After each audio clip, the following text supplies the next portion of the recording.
October 15, 2012, makasaysayang araw para sa kapayapaan.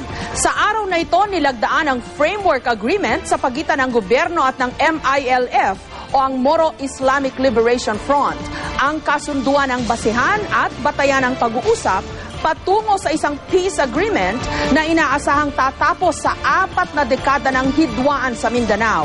Ito rin ang simula ng pagbuo sa tinatawag na Bangsamoro, kapalit ng ARMM o ang Autonomous Region in Muslim Mindanao. Live mula sa Malacanang, may report si Ruth Cabal. Ruth?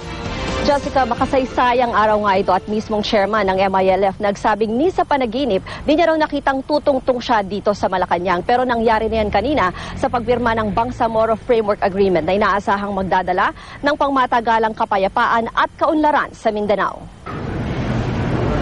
We have officially marked the beginning of a hopeful journey for peace and development in the Bangsamoro. Dumagundo ang Rizal Hall sa palakpakan ng mga taong sumaksi sa pagpirma ng gobyerno ng Pilipinas at ng Moro Islamic Liberation Front sa Framework Agreement para sa pagtatayo ng isang Bangsamoro political entity.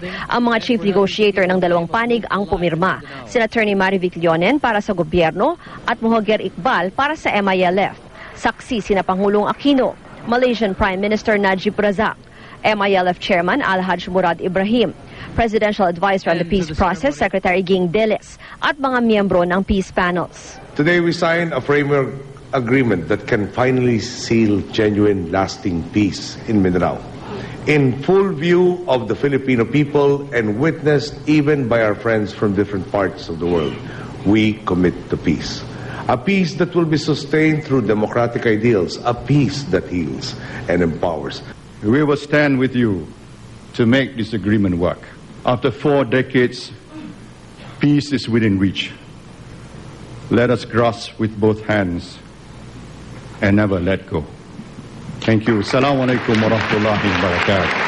Si MILF Chairman Murad ngayon nga lang daw unang nakatungtong sa Malacanang, pati na ang may mahigit 100 MILF commanders at fighters na nandun rin kanina.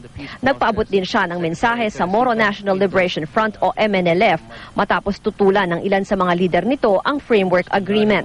Never in my wildest dream since I was a child or when I joined the Bangsamoro struggle more than 40 years ago that one day I will see the interior of this building. Today we are here to celebrate a victory for the Bangsamoro people and the Filipino nation that is shared by the international community and the Muslim world. A victory earned not by war, but by that collective desire tempered by the inner nobility of human nature to restore justice and peace to a troubled land. Let me also have this opportunity to call on and appeal to our MNLF brethren to support the Framework Agreement and take this historic journey with us to rebuild our Bangsamoro homeland on the gains given to us by the agreement. Nasa Malacanang din para sa signing ceremony ang kinatawan ng Organization of Islamic Cooperation, mga miyembro ng gabinete, mga senador at kongresista, mga miyembro ng Diplomatic Press Corps at ilang peace ambassadors. 1 taon at kalahati raw binuo ang mismong Framework Agreement pero ang proseso ng negosasyong pangkapayapaan sa MILF inabot na ng 17 taon. Kaya naman emosyonal si Secretary Deles. It will be better tomorrow. It will be better tomorrow. Even in the darkest days of despair. And to those who have died without seeing the sunlight of peace, those felled by bullets and those cut down by hunger because of the ravages of war, we bow our heads in offering you this day. Aminado ang parehong peace panels, marami pa silang kailangang trabahuhin. Sa ilalim ng Framework Agreement, magtatayo ng isang Bangsamoro political entity, kapalit ng ngayon ARMM o Autonomous Region in Muslim Mindanao. Mas malawak ang sakop nito sa ARMM. Mayroon itong sariling Bangsamoro Basic Law at magtatayo ng isang ministerial na uri ng gobyerno. Pero sa ilang aspeto, may power sharing ito sa national government. Magkakaroon din ng decommissioning o pagsuko ng mga armas ng mahigit 11,000 na miyembro ng MILF na ayon sa MILF ay isa raw sa mga pinakamasalimuot na issue. especially with people like members of the MILF. We are used to fighting. We are not used to governance. So it would be very, very difficult for us. But with the help of the Friends of the Peace Process and the international community, we have to empower our people. You know, I've been in troubled times for 40 years. I want to rest. Pero di pinalampas ng dalawang negosyador ang oposisyon ni MNLF Founding Chairman Nur Miswari sa Framework Agreement. Pati na ang sinabi niyang pagtiwalag umano ng libo-libong miyembro ng MILF na kontra rin dito. It is not something that we are too bothered about. What is more important is that we listen to his comments. We address his comments point blank. It is not, again, if I may repeat, exclusive to the MILF. And let me repeat, the process is an inclusive, people-driven and democratic process. I think there is a little bit of exaggeration here. Now he's speaking about more than 1 million fighters. Chairman Nur Miswari mentioned that any Bangsamoro would not live or cannot live without a gun or any arm beside him. I think that's a sweeping statement. Who is in need of an firearm, if everything is peaceful?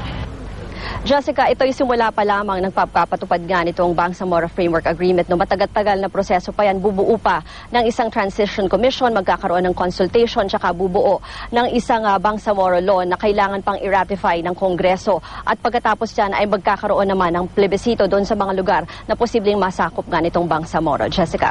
Ruth, nandun ka sa signing kanina. Alam na namin yung mga signing, alam na namin yung mga napanood natin sa TV, no? Kaninang signing.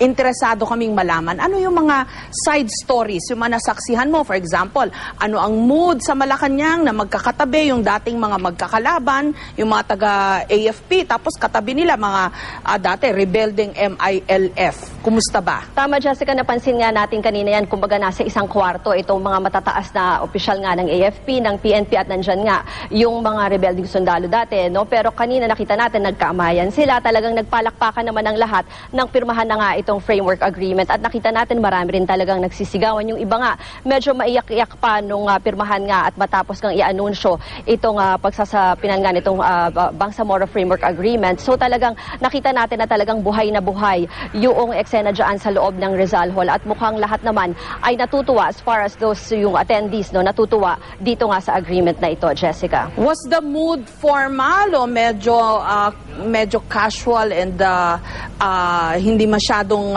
restrictive, ika nga, wala namang mga na-violate na mga protocol, etc.? Did things proceed smoothly? Tama, Jessica, very smooth naman yung ceremony kanina, no? Formal in the sense na parang it was a formal setting. Pero nakita natin na casual din dahil halos lahat ng mga nakita natin doon, kala mo magkakakilala lahat, talagang nag-uusap lahat kahit nga yung sinabi mo, yung mga ibang Muslim rebels before MILF members, no? Talagang binabati rin naman yung mga ibang nakita natin ng mga unipermado, mga officials ng AFP at ng PNP. May nakita rin tayo yung iba nga dyan na mukhang mga casually dressed, yung iba naka-jacket pa ng parang parang ceasefire officer. Nakita natin yung mga ganyan na nagpunta rin dyan kahit hindi masyado formal. Yung kanilang mga kasuotan na kailangan dyan sa Malacanang, ang nakita natin ay gusto pa rin nilang nandun sila, present sila para nga masaksihan itong pirmahan na ito, Jessica. Maraming salamat, Ruth Cabal.